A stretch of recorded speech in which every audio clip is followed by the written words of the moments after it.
Alright, welcome to ATN News. We're checking out the earthquakes. This is Hawaii, the big island, and we got a swarm on Kilauea, but a little bit toward the east. You know, like it's trying to expand that way now. So we got to keep an eye on that. And Mauna Kea, we talked about Mauna Kea before. We're starting to get more activity on this side of the island. Now we got a 2.1. That is 12.9 miles deep. That's 1.9, and on Mauna Loa, a 1.1, 7.1 miles deep. We're getting some pretty good size activity down through here off and on. And Mauna Kea, you know, getting more activity. In Alaska, looks pretty normal. Except for the way this line's going right down into the Gulf. That's not a good pattern.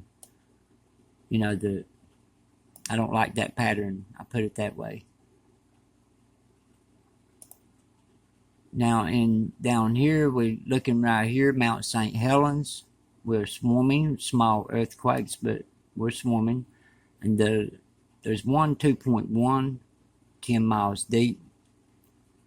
And out here on the fault, coming across the Mendocino, it most likely came down to Juan Fuca, you know, the fault out here. 2.6, west of Ferndale, California. And we got, I'm going to look over here real quick, see what we got over here on this side. 2.2 southeast of Townsend, Tennessee. 3.9 miles deep. Like we was talking about on the last update, Tennessee is starting to see a lot of activity too. Alright, now let's look at the 2.5s and greater on this. If I can find them here. Got quite a few. 3.6 west-southwest of Salton City, California, 6.6 miles deep. And up here, 3.6 west-southwest of Laytonville, California, 1.4 miles deep. That may even be the same one from a 4.5 that downgraded to a 3.6, knowing them. But that's probably an aftershock, if not the 4.5 downgraded. Now let's check out the earthquakes over here in Canada, what they are reporting. 4.0. And see what we got down here. 2.5 east of Swan Lake, Montana. 2.7 Smith's Ferry, Idaho. Northwest from there. And 2.5 Livingston, Montana. Near that area. Okay, let's go over here and look at these. Got quite a few over here though. 3.2, that's west-northwest of Robert Lee, Texas, 5.2 miles deep. These are pretty good sized earthquakes. And they're scattered out. Alright, when you see how it piled up here, it's like something was blocking the fault down this way. But when it piles up, it starts scattering out. You know, when it breaks loose, we get pretty good sized earthquakes. Alright, 5.2, that's Mexico, 8.9 miles deep. This one here was a 6.0. Venezuela, 54.3 miles deep. That's pretty deep. So, you know, I wasn't looking for a tsunami or anything, so I didn't report it. I put it on my community comments to let everybody know that it did hit. That one hit, you know.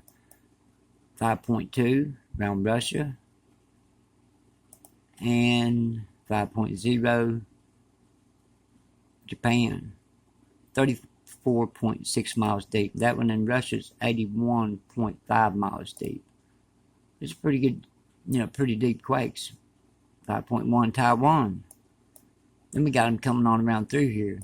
And in the last little bit, we've been seeing activity down this way and up this way where the continents are moving. 4.2 Greece. 0 Afghanistan. That's just coming on across. That was a 4.8. That was 4.3. China. Alright, let's check something else out.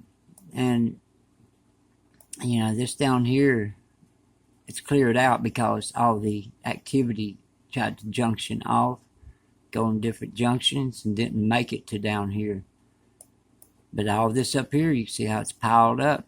It piled up here in Alaska in a pile of earthquakes. A lot of those. And then we had a 4.5 down here and some more activity. Then activity started to pile up around down in this area. When it broke loose, activity. We got to watch these areas when we get them. A lot of activity in one spot. That's not just one sign. There's more signs than that to put it all together to know there's 6.0s coming or not. But let's look at something else here. Alright, now this is a tsunami station buoy. And let me show you where it's located. You can see right here where it stopped. They just shut off for no reason, as far as I know. And that's the same one that they just had put back in. Station 46411, Mendocino. West of Mendocino Bay.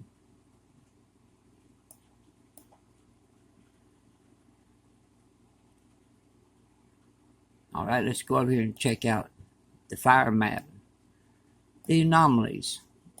Okay, today is 23rd.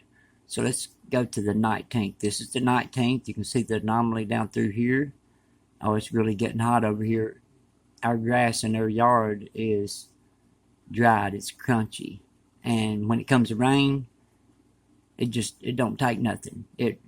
It's like you ever water the garden when give them water when it's real dry. The water will puddle up and go off of the garden. It won't even go into it. Wells are starting to go dry around here, and I've been showing this for 3 years. It's all coming into place. We're going to have big droughts, even more and more every year, and it's going to get hotter and hotter every year. At this time every year, being this hot where I live, it's usually dead in the middle of the summer. And it hasn't been that hot like that here. Not since I've been since I was a kid. Alright, now that is the 19th. Here's the 20th. If we come up faster, you can see it better. So you see it here and starting to go into Florida.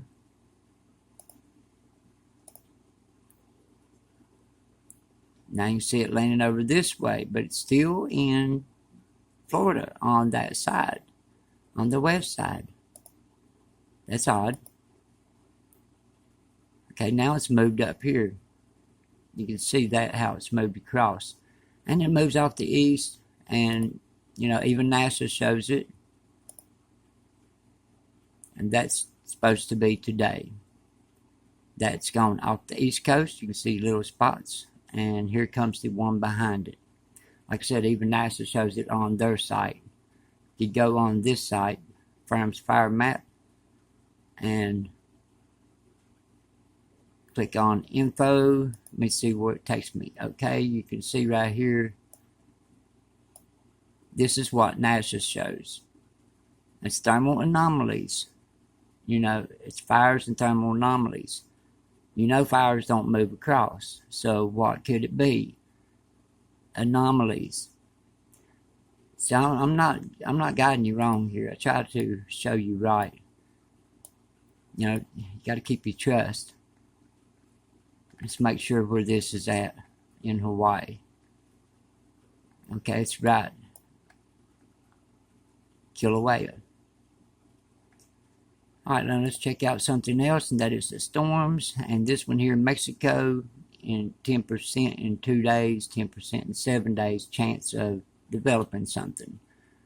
We got a big storm going through in between Newfoundland, right at the south end of Newfoundland, going right between the islands. And Florida is getting a lot of rain. Just scattered out through here. But over this way, we got another storm. Low chance in 24 hours, 15 miles per hour. That'll just bring a lot of rain. Let's see what it looks like. That's a lot of rain. And over here in Mexico, well, that rain, like a belt going across through there.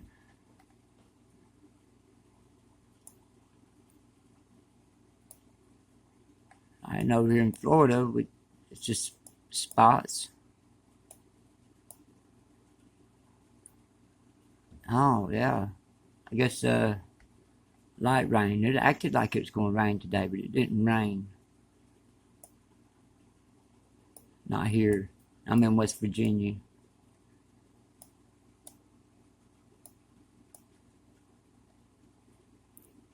Alright, drought's coming across. You know, a lot of stuff's going to dry out. And like I said before, starting about 3 years ago, everyone that's been here for 3 years remembers there's going to be bigger storms. Heat brings storms. And, you know, when the heat brings the storms, you got bigger tornadoes. You just bigger storms, you know, like winds and things. And over here where we're at, we're getting winds now that I haven't seen before. It's just like a steady hurricane wind and it don't let off. We don't get those like that. So that's a big old storm between Sydney, St. Pierre, up toward Newfoundland. Alright, anyway, just be prepared for those storms, floods, because when it's that dry, it's like the ground won't take it, like I was talking about. Just try to water something, a flower or something in sand or just in dry dirt, and watch what it does. It won't take for a few moments. You know, a lot of water runs off, causes the floods. I'll see you on the next update, and everybody stay safe, and we'll be watching.